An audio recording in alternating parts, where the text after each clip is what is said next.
தொடர்ச்சியாக திராவிடர் கோட்டையை வீழ்த்த வருகிறது ஆரிய கடப்பாறை. ஆரிய கடப்பாறையை எடுத்து வருகிற ஒரு RSS கைகூலி சீமான். இந்த சீமானை பற்றி தோழர்கள் தொடர்ச்சியாக 4 வாரங்கள் தொடர்ச்சியாக கருத்தரங்கள் நடத்தி கொண்டிருக்கிறார்கள்.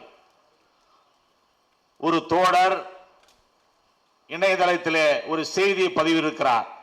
என்ன செய்தி என்று சொன்னால், திருவாரூர் பகுதியில் இருக்கக்கூடிய சில தோழர்களை, முக்கியமான தோழர்களை நீங்கள் கேட்டால் இவர் வழிபறி செய்தார் என்ற ஒரு செய்தியை சொல்கிறார்கள்.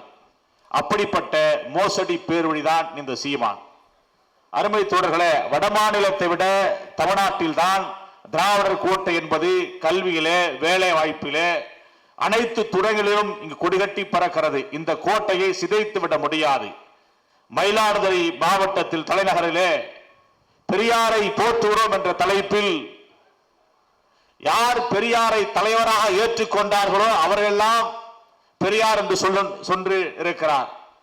இன்னும் குறிப்பாக சொல்ல வேண்டும் என்று சொன்னால், விடுதலை புலிகளை தலைவர் பிரபாகரனை கைது செய்ய வேண்டும் என்று தீர்மானம் நிறைவேற்றிய அவருடைய மாமனாரை பெரியார் என்று அடையாளப்படுத்துகிறார். ஆனால் உண்மையிலே விடுதலை புலிகளுக்காக தியாகம் செய்த தலைவர்களில் முக்கிய தலைவர்கள் எங்கள் அண்ணன் கோவை ராமகிருஷ்ணன். சிறையில் தியாகம் செய்தவர்கள். அது மட்டுமல்ல, அவர்கள் வழியில் வந்த நாங்கள் 2008-9 களத்தில் நின்று அவர்களுக்கான வேலைகளை உதவி செய்திருக்கிறோம், போராட்டம் நடத்தியிருக்கிறோம். 2009-8 சினிமா நடிகையோடு கூத்தடித்துக் கொண்டு வேலை செய்தவன் தான் இந்த சீமான். அருமை தோழர்களே, எந்த கடப்பாரையும் திராவிட கோட்டையை வீழ்த்துவிட முடியாது.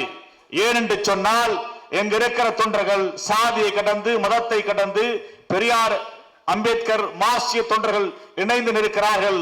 அந்த பார்ப்பன கடப்பாரை திராவிட கோட்டையில் மோதினால் தூள் தூளாக ஆய்விடும். சீமான் அவர்களே, இறுதி எச்சரிக்கை. எங்கள் போராட்ட வடிவங்கள் மாறும். எச்சரிக்கை, எச்சரிக்கை. நன்றி, வணக்கம்.